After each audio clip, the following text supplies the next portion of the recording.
संगवारी हो देख सकते हो मैं रेडी हो गया हूँ, एकदम सादा सिंपल टाइप से तैयार हूँ। संगवारी हो ज़्यादा एकदम चटक मटक वाला नहीं है। ये हरे मोर होममेड वाला बिंदिया जो मैं बना हूँ। तो चलो अभी तैयारी करते हुए मड़वा के मतलब सजावट वगैरह है। तो चलो मैं आप मला दिखाता हूँ। मोर पापा मतलब मड़वा वगैरह सजा थे। तो चलो संगवारी हो आप मला मैं दिखाता हूँ। तो नीचे डाल आ गया हो देख सकते हो। तो चलो चलते हैं। तो संगवारी हो इतनी पर देख सकते हो आप मन पूरा तैयारी चलत हवे, मतलब मंडप वगैरह छावत है।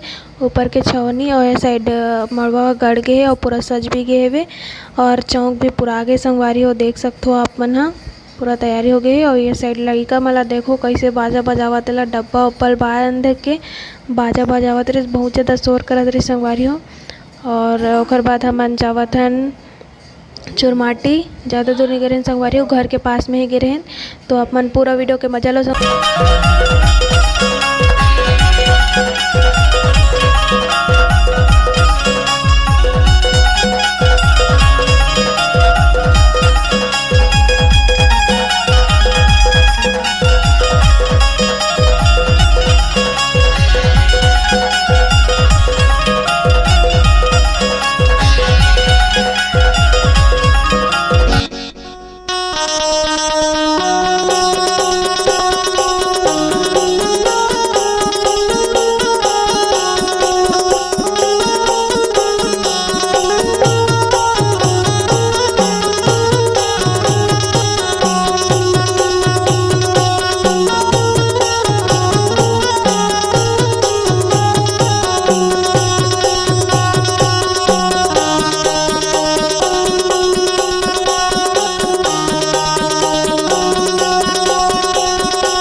पानी गिरत है। चलो आप मला दिखाता हूँ मैं हाँ कितना पानी गिरत तेला बोलोगे संगवारी हो देख सकते हो अपन। हाँ